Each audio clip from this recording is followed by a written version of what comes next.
Hi there, my spectacular speakers.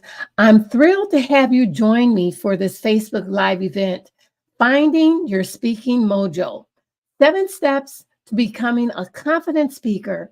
Now, today I'm going to deep dive into the world of public speaking and explore the steps to kickstart your journey to success.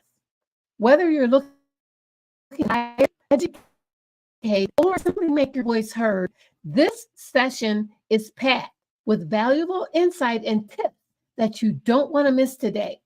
I'm Deborah Northcutt of the Northcutt Agency. Now, you know how when you join a group on Facebook, they ask you 3 questions? Well, I have a Facebook group called Support for Spectacular Speakers. And one of the questions that I ask people when they join my group is, what 3 issues are you struggling with when it comes to speaking? Well, one of the questions that I get asked a lot is, how do you start a speaking business? So that's one of the topics that I'm going to tackle today. Like I said, I'm not sure if I said the name of my. Yes, I did. The name of my live today is Finding Your Speaking Mojo: 7 Steps to Becoming a Confident Speaker. So that's what I'm going to talk about today. Now, let's get started. The first step that I'm going to talk about is, what are your speaking goals? Why do you want to speak in public? That's the first thing I would ask myself. Is it to promote your business, share your unique story, or to respond to the call from a mentor or a friend? You need to ask yourself, what is my why? What's your why? Knowing your why is the compass that will lead you through this journey. Your goals will be the foundation of your success. The more specific and clear you are regarding your goals, the easier it is to achieve them. Let me give you a for instance. Instead of saying, I want to speak more, say, I want to secure 5 speaking engagements in the next year to promote my expertise in digital marketing. Now, you see how much clearer that is than saying, I want to speak more? And you have to set a goal for yourself. Have both short term goals and long term goals. Short term goals could be something like mastering the art of storytelling, while long term goals might be something like becoming a recognized keynote speaker in my industry. You always want to make your goals measurable. Have you heard of SMART goals? SMART, SMART. Well, let me tell you what that stands for. That stands for specific, measurable, achievable, relevant, and time based. I see I have 3 people watching me right now. Let me know who you are. Put your name in the comments and where you're watching me from. Oh, hi, Glenda. Thank you so much for watching. And who else do I have watching with me? Make sure you put your name in the comments and where you're watching from so I can shout you out. Now, how will you know when you achieve them?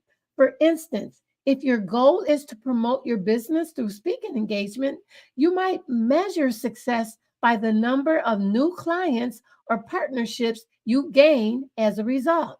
Remember, your goals aren't set in stone. They can change as you grow and learn more about yourself as a speaker. So embrace the journey, celebrate your achievements along the way, and don't be afraid to dream big. Your goals are the compass that will guide you through the exciting world of public speaking. Number 2 tip: who's your ideal audience? Visualize the perfect crowd you want to speak to. Now, close your eyes for a minute and picture the perfect crowd you want to speak to. Ask yourself, who are they? What are their interests? What challenges do they face? Imagine their faces, their reactions, and their engagement. This exercise will help you create a vivid image of your target audience.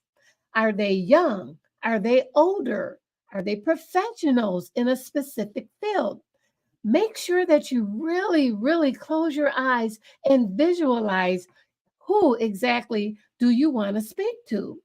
Defining your ideal audience will help you tailor your message effectively and connect on a deeper level. Now, think about the problems or the challenges your audience faces that you can help solve. Your speaking engagements should offer value and solutions. Your audience should leave your speaking engagement with actionable takeaways. Consider where your ideal audience hangs out, both online and offline. When people used to say that to me, well, where does your audience hang out at? That used to kind of throw me. But now I know exactly what they're talking about. They're talking about where can you find your audience? Where are they?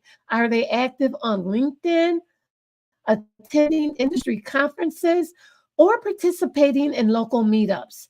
Knowing where to find them is essential for promoting your speaking engagements effectively. And remember that word, effectively. You just don't want to get out there and start throwing stuff against the wall and hopefully something is going to stick. If you know that your ideal audience is hanging out on LinkedIn, that's where you want to be. Remember, your audience is not the same, but a diverse group with unique interests and needs. Tailoring your message to resonate with them is key to capturing their attention and leaving a lasting impact. Number three, you want to know thyself. We are all unique, and so are our comfort levels with public speaking.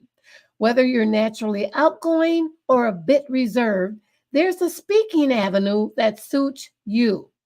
Public speaking is not a one size fits all endeavor. Everyone has their unique style and comfort level when it comes to addressing an audience. Recognize that individuals fall on a spectrum between being an introvert or an extrovert. Introverts may initially find speaking engagements more daunting, while extroverts might thrive and love being in the spotlight. Both personality types can excel in public speaking with practice and adaptation. Now, what's your comfort zone? Are you an introvert or are you an extrovert? You need to figure that one out.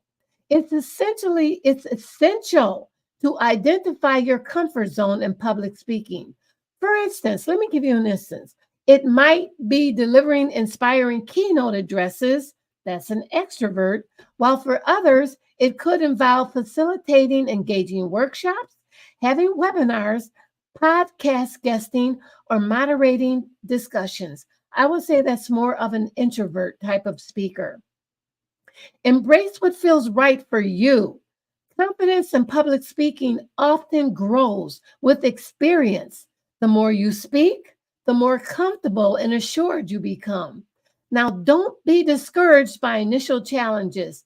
They are a part of the learning process. Everybody goes through it, so you are not alone. Your uniqueness is your strength. Embrace your natural speaking style, whether it's measured and thoughtful or energetic and dynamic. Audience appreciate authenticity and diversity in speakers. So be yourself and don't try to copy another speaker. Be you. Number four, do you need help or training? The path to success often includes learning and growth. Public speaking is a skill that can be honed and refined over time. Whether you're just starting or you're looking to elevate your speaking game, the right training and support can make a world of difference. Now, one of the most valuable aspects of training is receiving constructive feedback from experienced speakers or coaches. They can pinpoint areas for improvement and offer specific advice on how to enhance your performance. Speaker training not only gives you practical skills, but it also helps build confidence. Now, as you become more proficient in speaking techniques, your self assurance naturally grows.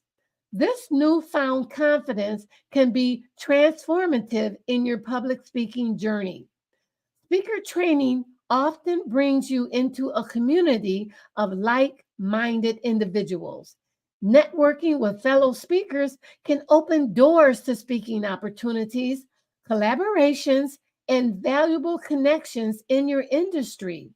Remember that every great speaker, regardless of their natural talent, has invested time and effort in improving their craft. If you're serious about public speaking, consider training as a valuable tool in your arsenal to help you reach new heights in your speaking journey. Number five, what kind of speaker are you? And when I ask you that, what I'm asking is, are you a storyteller speaker, a motivator, a technical expert? Knowing your unique style will help you choose the right speaking events and venues. Now, I'll break down the different types of styles and which one aligns with your strengths. I'll start with storytellers. Storytellers captivate their audience with compelling narratives. They often share personal anecdotes or stories that resonate with the audience emotionally. Their goal is to engage and inspire through the power of storytelling. Next is motivational speakers. Motivational speakers aim to inspire and uplift their audience. They focus on personal development, mindset, and motivation. Their purpose is to instill a purpose and draw in their listeners. Next is experts and educators. Expert speakers are authorities in their field, sharing their knowledge and insights with the audience. They often provide in depth information, research, and practical advice. Educational speakers are dedicated to helping their audience learn and grow. Entertainers use humor, storytelling, and engaging performances to captivate their audience. Their primary aim is to entertain and leave a lasting impression. So, out of those type of speakers that I just gave you, what kind of speaker do you fit into which category that I just talked about? Now, to discover what kind of speaker you are, you want to reflect on your passions, your strengths, and what truly motivates you. Consider the topics that you can speak about authentically and enthusiastically. Your unique voice and perspective are your strengths. Your journey as a speaker is about discovering and refining your unique voice, and it may lead you to combine multiple types or even create a style that is entirely your own. So I don't know if I said this before, but do not try to copy another speaker. Be you, be authentic, be yourself. Number six, what does your audience want? While your goals matter, it's essentially important to consider what your audience desires. In the world of public speaking, your audience needs and interests should be at the forefront of your speaker planning. You should craft a message that resonates with your audience. It's paramount for a successful speaking engagement. You want to start by researching and understanding your audience needs, challenges, and aspirations. What are they looking to gain from your presentation? What problems can you help them solve? Tailor your message to address these needs. Explore what topics are trending or in demand within your industry or your niche. One way to look at industry publications, forums, and social media discussions is to identify common themes and questions. These insights can guide your content creation. Online platforms like Eventbrite, Meetup, and social media groups can offer a wealth of information about the types of topics people are interested in. You want to pay attention to event descriptions and discussions within these communities. Engage with your audience directly through surveys, polls, or questionnaires. Ask about their, oh, 1 second, guys, 1 second. Just ran into a problem. Give me 1 second. Don't leave me. Stay with me, guys. Please don't go anywhere. Ask about their preferences, pain points, and what they like to learn from you. This direct feedback can inform your content strategy. Audience preferences and needs can evolve over time. You should continually adapt your speaking topics and content to stay relevant